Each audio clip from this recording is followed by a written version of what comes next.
Like a T-1000 hunting a prepubescent teenager, this paint job nearly terminated my hapless adolescent channel. And in this full walkthrough, you'll find out a few of the reasons why. From restarts to resprays to spilled paint and a few spilled tears, this job had more ups and downs than a night in a motel with Sarah Connor. But like Edward Furlong's post-T2 career, I struggled onwards and created something I'm actually pretty bloody proud of. And this is the first full painting walkthrough video for CrackFox Studios, which is the sort of video content you can come to expect now rather than me going through past projects. So with that said, let me show you how I went from cocking it up to just plain cracking it.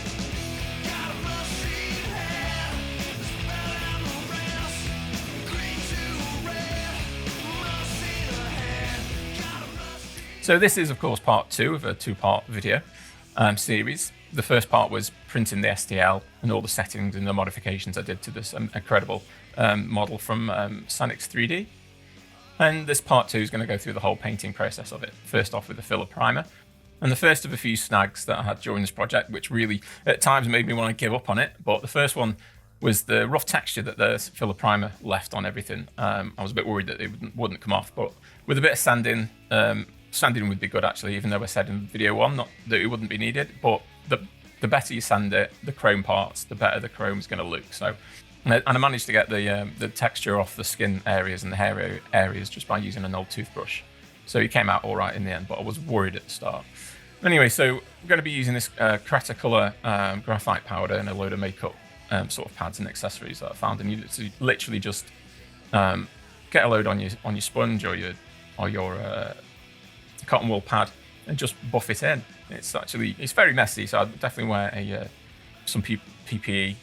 You don't want it getting in your lungs, so I was wearing a mask. I didn't bother with gloves though, because I just kept cleaning my hands. It does get everywhere. And you just rub it on. But this is where the first big snag happened that made me almost want to give up straight away. The recesses you can see are quite bright, especially in the eye and around the teeth area, compared to the chin, the cheek, the main parts.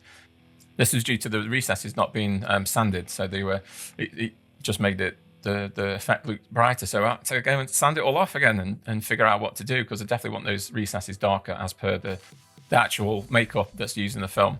So yeah, as you can see, I had to sand it all off again. And this is the second T800 head I've tried to do the chrome and the skin tones and everything on. And the last one was so bad, I tried to strip off all the paint and with IPA alcohol to start from scratch. I ended up just completely ruining it. So that was a few months ago, and this is now. And I kind of wanted to give up at this point, because I thought, oh, it's going to happen again. But I cracked on, covered all the black recesses and the black details with that masking putty, so that I could spray all the white parts again. And as you can see, I put some thin sausages around some of the detail areas and hoped that they would sort of preserve the sort of panel lines around the eye and on the top of the head. They didn't really. I had to sort of overspray it because it didn't quite look that good. But as you can see, now we've got the dark recesses, the darkness in the eye, and they're covered in crystal clear again, to give that, as you can't really tell, but you can there, it is like quite glossy, and you can see how smooth that looks. And then got to it again with the graphite rub, and as you can see, the contrast between the recesses and the high points is much better now. And I didn't want to put too much graphite powder on the high points because it did seem to get a little bit darker every time I did it. So I was quite happy with that and moved on to the painting. Amazing bit of masking there, by the way. And here's a range of the paints I'll be using from the Army Painter War Paints Mega Set. There is affiliate links in the description for you. I will just caveat it for those following along that I do make some bad choices during the first process, using too much wilding flesh being the main issue because it's too pink. So a lot of people, and me included, usually do washes of red, yellow and blue. I'm doing a different technique, the one that I got from a 7-day free trial of the Stan Winston School of Special Effects. You airbrush on different colours in a sort of mottled figure of 8 sort of technique to break up the large sort of areas of just plain colour to make it look like it's got depth and underlying texture. Now the idea of this technique is to build it up subtly, so this is really thinned down, even though it's pre-thinned because it's an airbrush paint. I did use thinners to make it a bit more watery rather than sort of milky consistency that you usually go for. So with the base skin tone broken up with the mottling of the red, I swapped to fade pink and uniform grey to make that kind of darker, cooler colour that would be fitting to underneath the eyelids and underneath the nose. which according to the technique I'm following is really good for the sort of recessed areas of in the pits of the eyes and in the ears and such like. And hopefully you don't mind me speeding up the footage because it is 10.5 hours long. And no one should be subjected to me waffling on for 10.5 hours. 10.5 minutes is bad enough for most viewers, I would think. Anyway, back to the process. You can see the color tones are making it look a bit corpse-like. And yes, your eyes don't deceive you. That was a bit of a crazy bright green teal sort of color. That is very similar to the green that was used in the Stan Winston tutorial that I'm following, and I just had to have sort of faith in the process. Now, I'm not associated with the Stan Winston School of Arts at all, but I would recommend going and having a look at that, at least using a free trial to see the process, because it's the silicon skin tone painting tutorial. And it's actually quite a straightforward process, and I thought that I could really sort of do it justice and do amazing skin tones, because it does look absolutely incredible on the tutorial. But I am lacking in a bit of the skill and the subtlety of it, so you can see it gets quite heavy-handed, especially here with the blue. The thing is, painting with really bad lights, it's really obvious on the camera looking back, but it didn't seem as obvious to my eyes actually in person. So I did go a little bit overboard here, and this is where I started to sort of really panic that I'm not going to be able to pull this off. And not only, like I say, not only are the lights actually quite difficult to pick out accurate colours with, but my eyes don't work properly. I've got red-green colour blindness. So, and coupled with the fact that I'd been sort of going at it for quite a while now, and I was starting to lose all objectivity and all subtleness. And I was worried about it looking too corpse-like, that I now overcompensate with the wildling flesh, which not only is far too pink a tone for my liking anyway, I oversprayed too much and completely sort of obliterated all the detail that I've been building up over all these hours. So I thought, I'm going to have a break. And I came back to it the next day and started on the hair just to see if it made any difference at all. And it actually made it look worse, because it really sort of emphasizes just how pink it is. So I reached for a yellow to try and tone down the red sort of pink tones. And this is where I really started to sink into a little bit of despair, because this was the day after the really long paint session the day before, and I pretty much decided to start again. So I'd start off with the blue tones first, because I thought I'll get the blue done first, and then go over it with red, just to see if doing it this way around helped me sort of judge the overall effect a little bit better with doing the reds and the skin tones after the blues, where usually I think a lot of people do the blues last. I do have to say, actually, at the time, it wasn't me that pointed out how pink it looked. It was my missus, who has eyes that do work. So she really helped out and pointed out what it was that was making it look wrong, because I really have struggle sort of processing, especially with skin tones. I think a lot of people have trouble anyway, let alone people who are colourblind. Well, slightly colourblind. And if you have trouble with skin tones like I do, then show your support by dropping a comment of your best tips or how you get around it. And also clicking the like button if you wouldn't mind, that would be great. I think the biggest issue I had was sticking with wildling flesh for too long. It was far too pink, and I just thought that the other flesh tones in the set looked a bit too pale, but I realised I was wrong to begin with. But at this point in time, I was feeling a lot better about things, so I did move on to the eye, which is quite simply done, which is just a blue. He's got blue eyes, so it was a blue base and streaks of different shades of blue. It's a bit too blue. Perhaps it should be a bit more teal, but you know, it looked pretty effective, so I was quite happy. And at the end of 2 long sessions and a bit of back and forth and a bit of heartache and frustration, this is where I got to. Still looks a bit too warm, and also I'm starting to see that a lot of the layering detail that I've been working on has been sort of painted over too much. So I resign myself to the fact that there's going to have to be another session on it to make improvements. And I start that session off by adding stippling, which is actually quite easy to do. I did a mix of stippling using 30 psi with non-thinned airbrush paints, spraying short bursts onto a bit of paper first until you get a bit of tip dry, that when you can go to your model and start doing the short bursts, you get it actually stipples, which of course is something you usually try to avoid when airbrushing, but it works exceptionally well for stippling when you need it. You can also do it at about 10 psi and thinned paints and a little bit closer, so I kind of sort of moved between the 2 different techniques as and when I fancied it. I decided to use a lighter flesh tone, did some stippling. Thought it might be a good idea, but as you can see, it looks a little bit weird, to be honest. But at this point in time, to be honest, I pretty much fucked off the process I was trying to follow, because I'd had enough of it, and I just started making things up as I went along.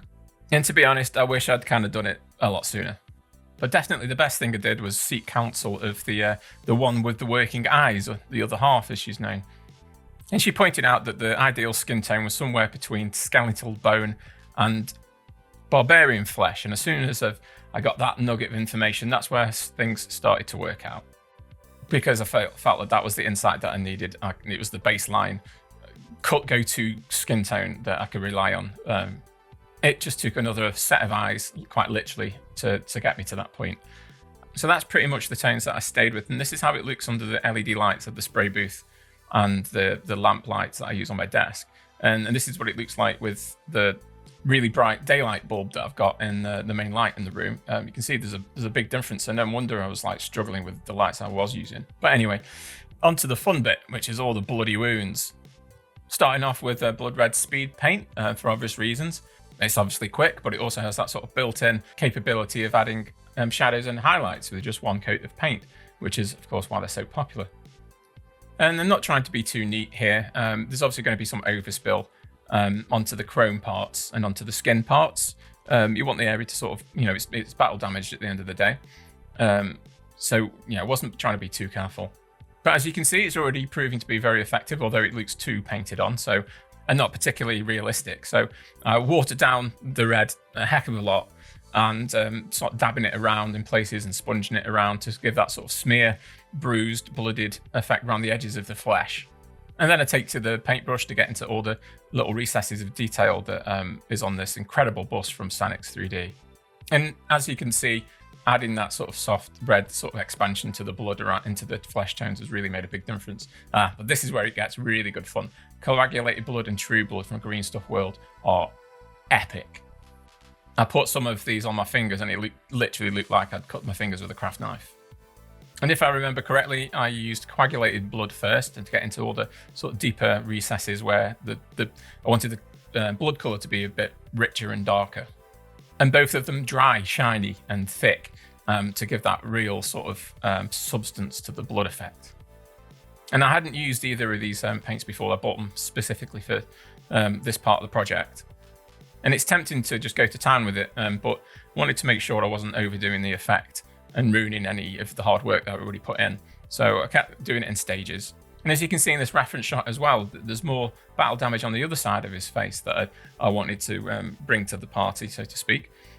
And because I was worried about using a paintbrush and having this sort of just look really fake, and obviously painted on looking fake and not organic in any way, I actually used these coffee stirrers that you can get like hundreds of them for a few quid off Amazon, and just sort of scratched across with a bit of the paint on the tip.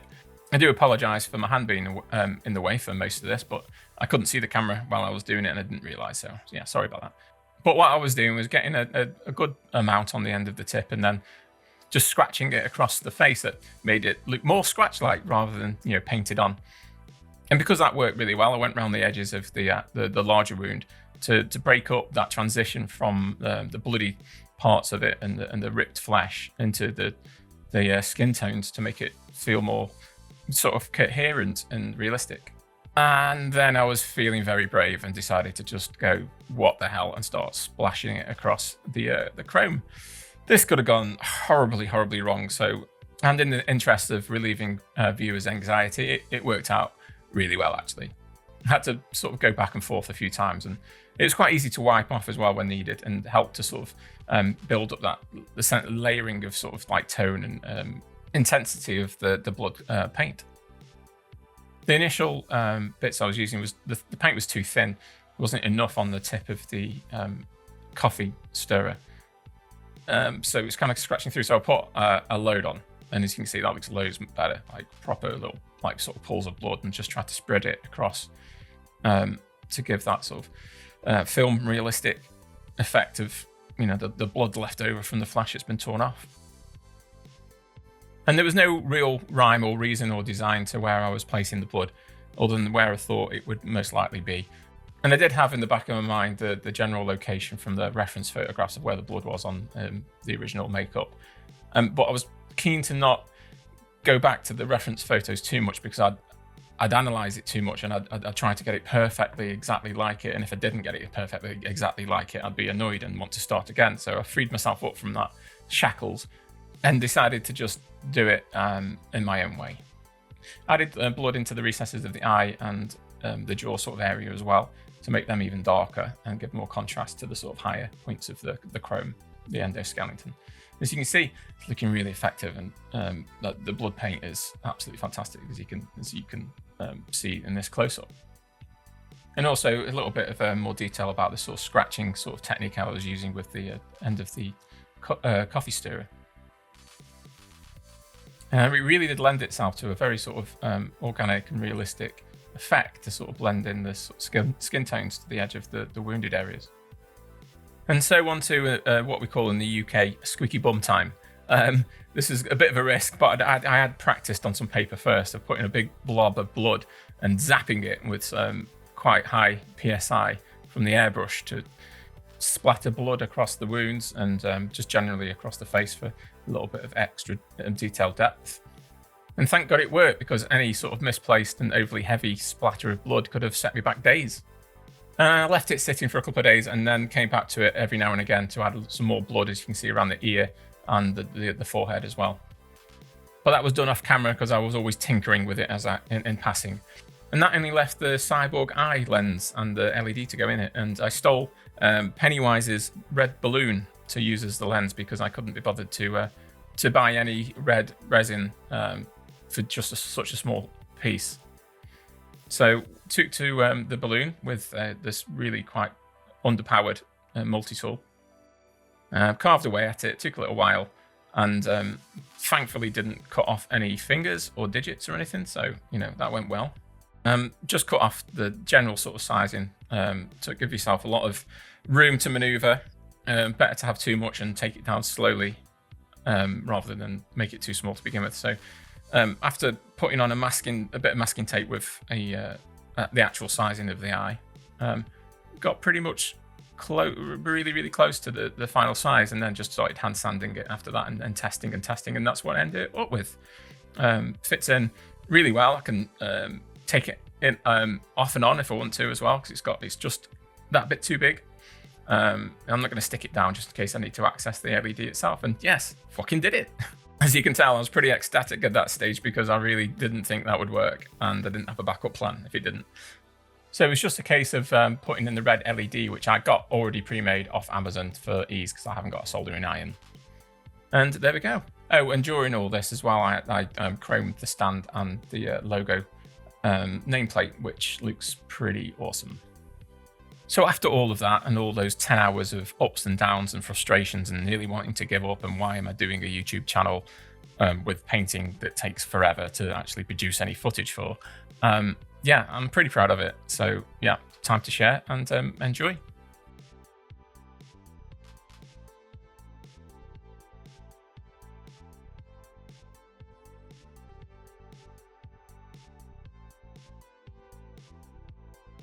So in the end, I guess I must have done a good job, because I did get a phone call from some Austrian sounding chap keen on me painting up thousands of these heads for him. That must be him now. I wonder why the dogs are barking so much. Catch you next time, I hope.